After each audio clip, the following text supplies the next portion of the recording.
চোখে গুলি লেগে চোখটা বের হয়ে গেছে। উনি আদালতে বলেছেন যে মুরগিকে জবাই করলে যেমন ছটফট করে, আমি দেখতে পেয়েছি যে চোখে গুলি লেগে ওই ছেলেটি সেভাবে ছটফট করছে। স্থানীয় আওয়ামী লীগের লোকজন তার ছেলেকে জানাজা করতে দেয়নি, গোসলও করাতে দেয়নি। আন্তর্জাতিক অপরাধ ট্রাইব্যুনাল 1-এ আজকে জুলাই গণঅভ্যুত্থান চলাকালে মানবতা বিরোধী অপরাধের মামলায় তৎকালীন আইনমন্ত্রী জনাব আনিসুল হক এবং তৎকালীন প্রধানমন্ত্রীর উপদেষ্টা জনাব সালমান এফ রহমান সাহেবের মামলায় দুজন সাক্ষীর সাক্ষ্য গ্রহণ সমাপ্ত হয়েছে। দুজন সাক্ষী ছিলেন মোহাম্মদ ইমরান হোসেন এবং মোহাম্মদ কামাল হাওলাদার। মোহাম্মদ ইমরান হোসেন তিনি 19 জুলাই গণঅভ্যুত্থান চলাকালে মিরপুর 10 নম্বরে আওয়ামী লীগের এবং পুলিশের গুলিতে তার ডান পা হারিয়েছেন। প্রায় 40 দিন উনি চিকিৎসাধীন ছিলেন, তারপরে তার পা কেটে ফেলতে হয়েছে। প্রথম থেকেই তার পা কেটে ফেলার জন্য 5ই আগস্টের আগে ডাক্তাররা তাকে চাপ দিয়েছিল, কিন্তু সে অনেক অনুরোধ করে তার পাটা বাঁচানোর চেষ্টা করেছে, কিন্তু অবশেষে প্রায় 40 দিন পর তার পা কেটে ফেলতে বাধ্য হয়েছেন।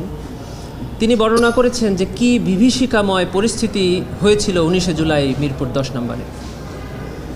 তিনি একটি ছোট্ট চাকরি করেন মিরপুর 11 নম্বরে। সেই চাকরির সুবাদে তিনি গিয়েছিলেন ওই দিন, এবং ফেরার পথে তিনি আন্দোলনকারীদের আশ্রয় নিয়েছিলেন। ছাত্ররা মিছিল করে এই জায়গা থেকে আসছিল, উনি ওই ছাত্রদের ভেতরে ঢুকে পড়েছিলেন যেন পুলিশের গুলি না লাগে।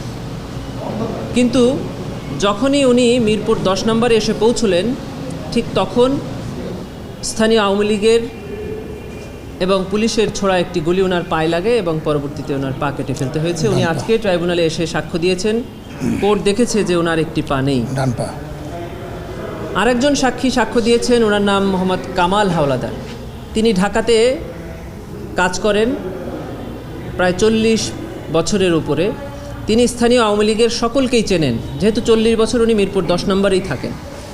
তিনি বলেছেন যে সেখানে আওয়ামী লীগের নেতৃবৃন্দরা সরাসরি অস্ত্র হাতে নিয়ে ছাত্র জনতার উপরে গুলি করেছে। কার হাতে কী অস্ত্র ছিল উনি সেটাও বর্ণনা করেছেন ট্রাইব্যুনালে।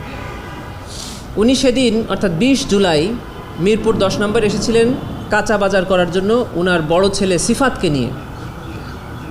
সিফাত একাদশ শ্রেণীর ছাত্র ছিল তখন। সিফাত যখন দেখতে পায় যে মিরপুর 10 নম্বর গোলচক্করে তারই কিছু সহপাঠীরা আন্দোলন করছে, তখন সে দৌড়িয়ে গিয়ে ওই আন্দোলনকারীদের সাথে মিশে যায়। তখন 3 দিক থেকে আওয়ামী লীগের 3টি মিছিল আসে এবং ওই মিছিলে যারা নেতৃত্ব দিয়েছিল তাদের নাম উনি বলেছেন এবং তাদের হাতে অস্ত্র ছিল। ওই মিছিল 3টি এই অল্প কয়েকজন আন্দোলনকারী ছাত্রদের লক্ষ্য করে নির্বিচারে গুলিবর্ষণ করে। তার একটি গুলি ওনার সন্তান এই 18 বছর বয়সী সিফাতের মাথায় লেগে ওখানেই সে মারা যায়। উনি দৌড়িয়ে গিয়ে তার ছেলেকে কোলে তুলে নেন এবং মাথায় হাত বুলাতে থাকেন যে গুলিটা কোথায় লাগলো। ঠিক এই মুহূর্তে উনার হাতের 2টা আঙ্গুল উনার ছেলে সিফাতের মাথায় ঠিক যেখানে গুলি লেগেছে সেখানে ঢুকে যায়, অর্থাৎ ওনার 2টা আঙ্গুলই মাথার মধ্যে ঢুকে যায়। তাহলে গুলির ছিদ্রটা কত বড় ছিল আমরা সেটা বুঝতে পেরেছি ওনার জবানবন্দি। উনি আরও দেখতে পান যে ওনার ছেলের পাশেই আর একটা ছেলে গুলিবিদ্ধ হয়ে ছটফট করছে। উনি তাকিয়ে দেখেন যে সেই ছেলেটির চোখে গুলি লেগে চোখটা বের হয়ে গেছে। উনি আদালতে বলেছেন যে মুরগিকে জবাই করলে যেমন ছটফট করে, আমি দেখতে পেয়েছি যে চোখে গুলি লেগে ওই ছেলেটি সেভাবে ছটফট করছে। উনি অনেক অনুনয় বিনয় করেছিলেন একটা রিক্সা পাওয়ার জন্য, কিন্তু স্থানীয় কয়েকজন আওয়ামী লীগ নেতা ওনার ছেলেকে ওনার কাছ থেকে কেড়ে নিয়ে যায়। কেড়ে নিয়ে স্থানীয় একটি বাড়িতে নিয়ে রাখে। পরে উনি কিছু লোকজনকে অনুরোধ করে ছেলেটিকে আবার ফেরত পায়। উনার ছেলে সিফাতকে এবং ওই চোখে গুলি লাগা ছেলেটিকে একটি রিকশায় করে উনি স্থানীয় আল হেলাল হাসপাতালে নিয়ে যান। চিকিৎসকরা সেখানেই বুঝতে পেরেছিলেন যে ওনার ছেলে মারা গেছে। তারপরে উনি আল হেলাল হাসপাতালের চিকিৎসকরা সরকারি হাসপাতাল অর্থাৎ ঢাকা মেডিকেল এবং সোহরাওয়ার্দীর যে কোনো একটিতে নিতে বলে। উনি সোহরাওয়ার্দী হাসপাতালে নিয়ে গেলে হাসপাতাল কর্তৃপক্ষ ওনার ছেলেকে মৃত ঘোষণা করে। উনি ওনার ছেলেকে একটি সিএনজি যোগে মিরপুর 10 নম্বরে ওনার বাড়িতে নিয়ে আসলে স্থানীয় আওয়ামী লীগের লোকজন তার ছেলেকে জানাজা করতে দেয়নি, গোসলও করাতে দেয়নি। তখন উনি যে ছোট চাকরি করেন একজনের বাসায়, তিনি একজন বিচারক। তিনি একটি অ্যাম্বুলেন্স জোগাড় করে দেয় এবং ওই অ্যাম্বুলেন্সে করে ওই ছেলেকে ওই রক্তাক্ত অবস্থায়, গোসল না করা অবস্থায় মাদারীপুরে ওনার গ্রামের বাড়িতে নিয়ে যায়। সেখানে গোসল হয়, দাফন হয়, কবরস্থ করা হয়।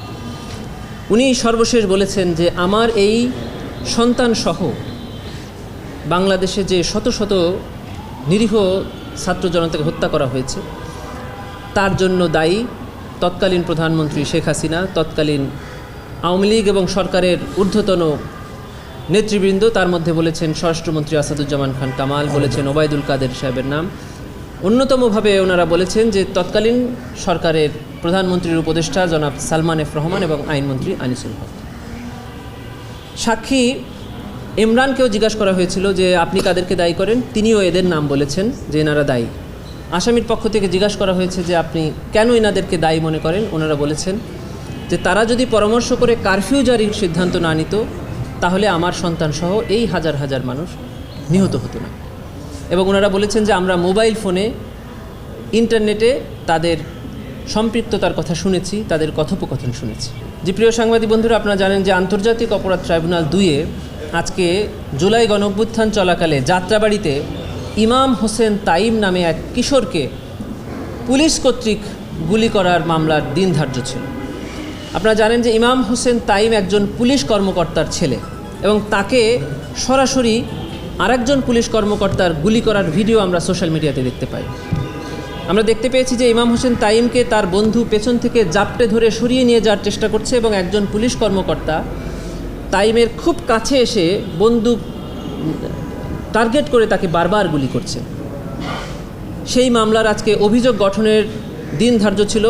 মাননীয় ট্রাইব্যুনাল 11 জন আসামির বিরুদ্ধে অভিযোগ গঠন করেছেন এবং পরবর্তী তারিখ দিয়েছেন সাক্ষ্য নির্ধারণের জন্য। এই মামলায় 2 জন আসামি গ্রেফতার হয়ে আদালতে আছেন। 2 জন আসামি আদালতে তাদের নির্দোষ দাবি করেছেন। অতএব এই মামলার পরবর্তীতে সাক্ষ্য গ্রহণ হবে। কল্যাণপুরে 2016 সালে মিরপুরের কল্যাণপুরে কিছু ইসলামী মনোভাবাপন্ন ব্যক্তিদেরকে একটি ভবনে, যার নাম ছিল জাহাজ বিল্ডিং, এই ভবনে আটক রেখে গুলি করে হত্যার অভিযোগে একটি মামলা ট্রাইব্যুনালে আছে। সেখানে আজকে এনইআর অর্থাৎ non execution of warrant of অ্যারেস্টের রিপোর্ট দাখিলের দিন ধার্য ছিল। প্রত্যেকটি আসামির বিরুদ্ধেই এই রিপোর্ট তদন্তকারী কর্মকর্তার পক্ষ থেকে দাখিল করা হয়েছে। আগামী তারিখে পত্রিকায় অর্থাৎ মার্চ মাসের 8 তারিখে পেপার নোটিফিকেশন জারির জন্য দিন ধার্য হয়েছে।